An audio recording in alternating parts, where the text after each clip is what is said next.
Bismillahirrahmanirrahim. Kalau mau menikah disuruh melihat, laki-laki melihat, perempuan melihat, dan tidak cukup dengan lihat foto. Walaupun ada pendapat ulama mengatakan boleh kalau melihat foto, disunnahkan datang melihat, terutama laki-laki melihat perempuan. Ada satu hal saya ingin titip beratkan di sini. Ini belum saya baca terjemahan hadisnya ya, tapi berhubungan dengan masalah melihat. Kalau laki-laki, memang kata ulama wajib melihat. Kalau laki-laki wajib melihat. Kenapa? Karena laki-laki itu lebih cenderung dengan masalah fisik. Kalau perempuan sunnah melihat. Perempuan sunnah melihat calon laki-lakinya, calon suaminya. Karena bagi perempuan adalah kebaikan karakternya, muamalahnya. Ibu mungkin kalau misal ada seseorang dilamar oleh seorang laki-laki, orangnya santun, baik sekali kalau ngomong, emang terkenal keluarganya baik-baik, tapi fisiknya tidak terlalu gagah, biasalah. Oh ya nggak apa-apa deh, mungkin pasti dia baik. Kalau laki-laki beda. Walaupun perempuan itu cerewet, asal cantik, udah nggak masalah. Ini aja deh mah, saya mau. Ini soleh anak, enggak, ini yang cantik. Fisik beda. Makanya di sini perintah melihat bagi laki-laki itu hukumnya wajib. Nggak bisa, jangan nanti direkayasa. Sudah nak, mama sudah lihat, nggak bisa. Dia harus lihat. Pas waktu nikah, ya mah nggak seperti yang diceritain. Nah, bagaimana kira? Kan nggak boleh, harus lihat. Jadi itu perintah agama kita memang ya, dibolehkan melihat. Beberapa hadis yang akan kita pelajari ke depan ini, beberapa hadis saya bilang mungkin 3 atau lebih, semuanya berbicara tentang masalah wajibnya laki-laki melihat. Dan bagi perempuan hukumnya sunnah. Boleh dalam Islam kalau ayahnya itu orang saleh. Ayahnya orang saleh. Memang dia orangnya baik, bijaksana, bukan tipologi ayah yang kadang-kadang ego, hanya memang dia dasarnya rusak hidupnya ya, pemabuk apa segala itu tidak masuk. Tapi ini orang saleh. Boleh dalam Islam, beberapa ulama fikih mengatakan dia menikahkan anak perempuannya walaupun anak perempuannya belum lihat laki-laki itu, karena dia tahu maslahatnya. Itu sering terjadi dalam kisah para tabi'in gitu kan, orang-orang saleh dulu. Mereka kadang-kadang menikahkan, kalau dia tahu ada orang saleh, dia langsung nikahkan anaknya. Kamu mau nikah sama anak saya? Maka laki-laki itu kalau bilang iya, langsung dilamar, dinikahkan. Maksudnya disuruh laki-laki itu mengatakan iya, jadi itu tanda lamaran dia, maka dinikahkan. Banyak terjadi, seperti kasus misalnya Sa'id bin Musayyab rahimahullah, seorang ulama tabi'in. Anaknya dia perempuan itu terkenal sekali kecantikannya, hafal Quran, hafal hadis ribuan, dihormati sekali di Madinah, dan ayahnya ulama besar. Jadi tabi'in itu sudah ulama, ini pimpinannya ulama terkenal sekali, Sa'id bin Musayyab rahimahullah. Kemudian anaknya ini pernah dilamar oleh kandidat khalifah. Jadi ayahnya khalifah, ini kalau ayahnya mati, gitu kan, anaknya ini jadi khalifah udah. Dan ini ayahnya sudah tua, udah 90% jadi khalifah, dan memang betul jadi khalifah setelah itu, gitu kan. Melamar anak Sa'id bin Musayyib nggak diterima. Orang semua heboh, ada orang nolak. Anaknya raja, anaknya khalifah. Khalifah tahu apa, Pak? Ibu-ibu sekalian? Khalifah ini bukan seperti kita presiden. Presiden itu kecil ya. Presiden itu ruang lingkupnya cuma Indonesia misalnya, Malaysia ada presidennya. Kalau khalifah enggak, semua wilayah Islam di bawah dia. Itu istilah khalifah. Jadi misalnya khalifah dulu seperti khilafah Abbasi, ibu kotanya di Irak ya. Semua wilayah Islam dulu, Jazirah Arab, Afrika, daerah Spanyol dulu gitu kan, itu semua di bawah dia. Jadi ini bukan cuman raja, bukan cuman presiden, di atasnya khalifah tuh dilamar ditolak. Subhanallah. Sa'id bin Musayyib dalam sebuah kisah dikatakan dia lagi duduk di majelisnya, kemudian ada murid dia selalu hadir.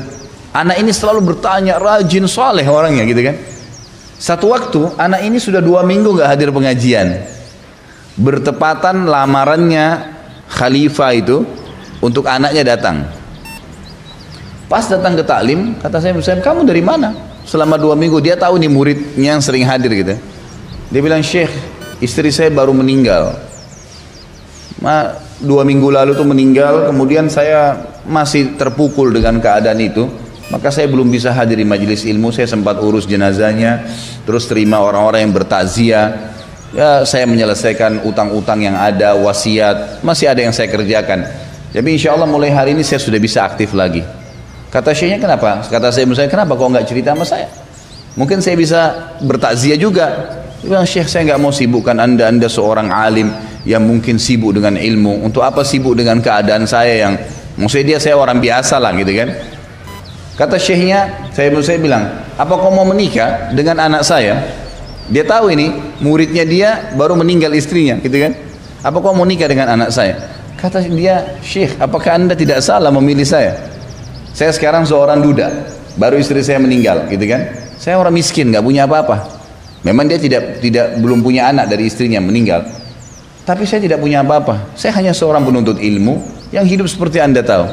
Kata saya tidak ada masalah. Kalau kau mau, saya nikahkan kamu. Dia bilang, saya mau, Syekh. Dia tahu siapa ini calon mertuanya gitu kan. Langsung pada saat itu saya panggil 2 saksi, ya, disuruh dia keluarkan apa yang dia miliki dari mahar. Nanti kita pelajari ya, mahar itu boleh kalau orang miskin sekali, boleh dengan ayat Al-Quran. Dan ukurannya itu sekitar 20 ayat.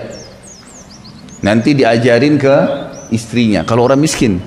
Tapi kita lihat pelajaran dari kisah ini, bagaimana Sa'id bin Musayyib jeli memilih anak mantu, bukan dari masalah uang. Dan bisanya, ya, yang didahulukan adalah agamanya. Dan bagaimana seorang ayah dalam Islam boleh menikahkan anak perempuannya walaupun anak perempuannya tidak melihat, asal syaratnya satu, memang orang ini ayahnya orang saleh, memang dia tahu maslahat buat anaknya gitu kan.